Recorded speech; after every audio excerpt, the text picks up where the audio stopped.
Doctor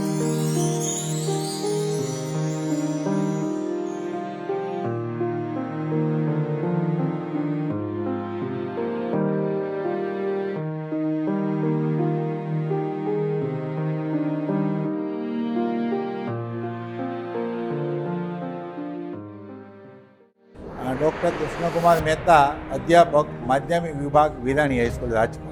આજે 31 ડિસેમ્બરે વિરાણી હાઈસ્કૂલમાં વસ્ત્રદાન મહાદાનનો કાર્યક્રમ યોજાયેલ છે. છેલ્લા ઘણા વર્ષોથી વિરાણી હાઈસ્કૂલ દ્વારા આ વસ્ત્રદાનની ઉજવણી થઈ રહી છે. હવે આ કાર્યક્રમનો એક મોટામાં મોટો એક સારું કે જમા પાસું એ છે કે ધોરણ 9થી 12ના વિદ્યાર્થીઓ એનામાં શિક્ષણની સાથે સાથે સેવાની ભાવના વિકસે. વિદ્યાર્થીઓ અભ્યાસની સાથે સમાજ સેવાનો ગુણ અને સંસ્કાર વિકસાવે.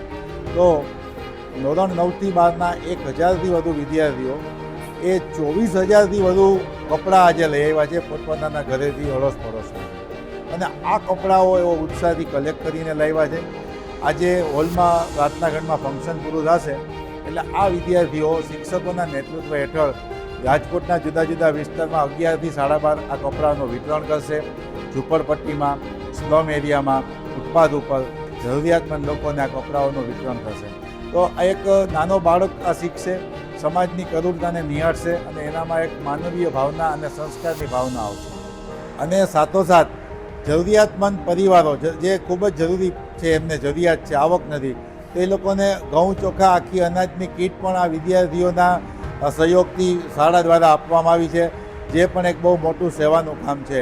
તો અનાજની કીટ અને સાથોસાથ વસ્ત્રદાન એટલે કે અન્નદાન અને વસ્ત્રદાન બંને પ્રકલ્પ આ 31 ડિસેમ્બરના દિવસે બહુ એક સારી ઉજવણી થઈ રહી છે. મારું નામ સંઘાણી દક્ષ છે. હું ધોરણ 10માં અભ્યાસ કરું છું. આજે અમારી શાળામાં વસ્ત્રદાનનો કાર્યક્રમ છે.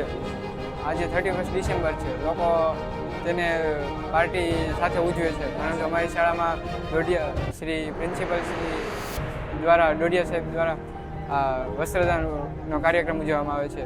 ખાસ હું 2 વર્ષથી આ વસ્ત્રદાનમાં ભાગ લઉં છું. ગયા વર્ષે પણ મેં આમાં ભાગ લીધો હતો અને ઘણા વસ્ત્રો દાન કર્યા હતા. આ વર્ષે પણ ઘણા વસ્ત્રો હું દાન કરું છું.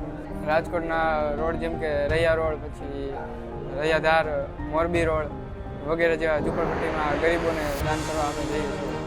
હા, માતા પિતા ખૂબ ગર્વ અનુભવે છે, કારણ કે આ કાર્ય પુણ્યનું કાર્ય છે. લોકો તેને પાર્ટી સાથે ઉજવે છે, પરંતુ અમારી શાળામાં આ કાર્યક્રમથી તેને ગર્વ થાય છે. હા, હું આ કાર્ય સતત કરતો રહીશ. દર વર્ષે હું આમાં ભાગ લેતો રહીશ.